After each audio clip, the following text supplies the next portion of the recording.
Does anyone drink white Zinfandel who's under the age of 80? And what even is white Zinfandel? Well, white Zinfandel is wine, and it's made from the Zinfandel grape. And in fact, 85% of the Zinfandel produced in the United States turns into white Zinfandel.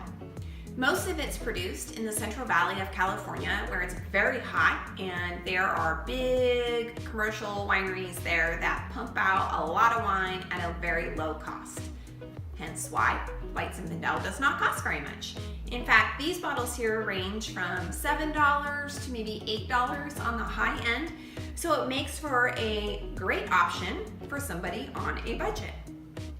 Well, how did white Zinfandel even come about?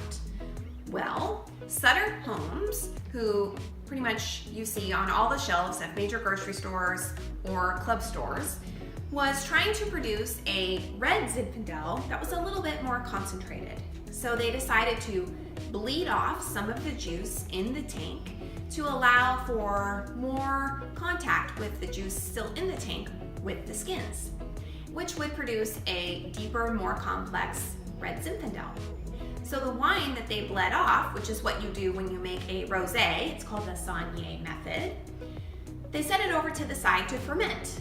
However, the fermentation got stuck. The yeast was not able to convert all of the sugar into alcohol, and therefore a sweeter wine was produced, and the future of white Zinfandel had been set. So why would we even consider pouring this wine into our glass? Well, I think that's a very valid question. For me, I think of white Zinfandel not as a complex wine or something you're going to sit around and evaluate with your friends, but more of a beverage to enjoy with food, at celebrations. You can make them into cocktails. So it's less about a wine and more about just a fun, fruity beverage to drink.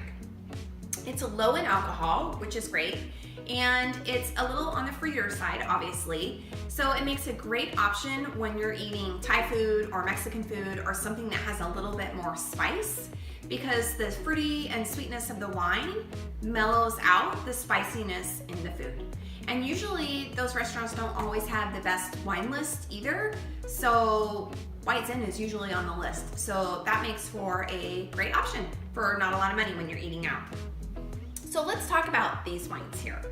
So if you're thinking, I might want to buy some white Zin for my Thanksgiving or Christmas celebrations coming up. The first one is Sutter Home. Now, Sutter Home makes their white Zin in all different size bottles. You can get a really large bottle, just the regular 750, or these cute little plastic bottles in a 4-pack, which I think are great in the summer when you're boating or maybe going RVing or camping because they don't break. And this wine had less fruit flavors to me. It wasn't as aromatic as some of the other ones. Nice peach flavors, pretty fruity, which I thought just reminded me of like a cream style cheese, maybe brie, some fruit, crackers. So a great wine to try when you're maybe just having a fruit and cheese plate for dinner one night. So I would definitely try this one. The next is Beringer. Well, we all know Beringer, just like Sutter Home. It's available everywhere. And just what I thought was funny is that you could win a contest on their label. You don't see that a lot on wines, but on this one, commercially produced cheap wine, they are running a little contest there. This one had a little bit more acidity and had some nice peach flavors to it.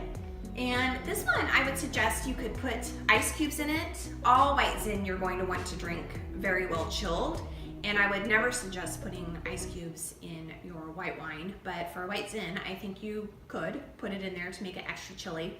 Maybe some peach slices, add a little bit of 7-Up, and you could have a little wine spritzer there for an aperitif or something.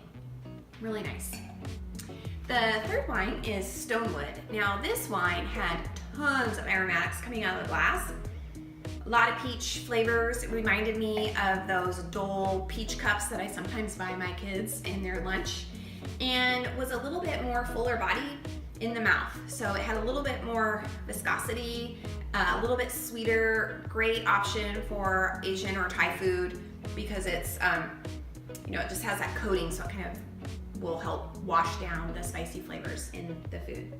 Really good one. This also, I was thinking you could put some cava or prosecco in, maybe some cranberries, and that would make a really fun holiday wine spritzer for a party, or maybe you're having like Christmas brunch, or you're having Thanksgiving, you know, you're watching the Macy's Day Parade. That would be something fun to do.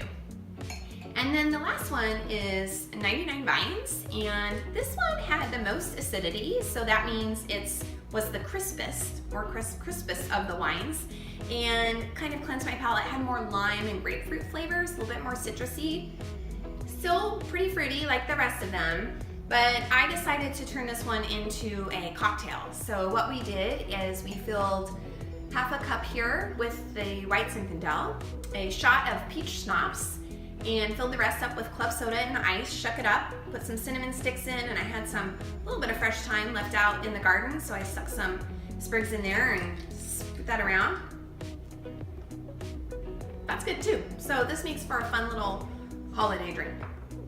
So White Zinfandel, again, it's not something you should think of as a complex wine that you are going to smell and get all sort of wine geeky on. It's more of just a fun beverage. And you can use it as a mixer, base for a cocktail. You can enjoy it alone with some fruit and cheese. It's a mild wine, so it will go well with your Thanksgiving meal. And it's just something to enjoy on the cheap. So next time you're out, you might wanna, I never thought I'd say this, but you might wanna stop by and pick up some White Zinfandel. So until next time, cheers.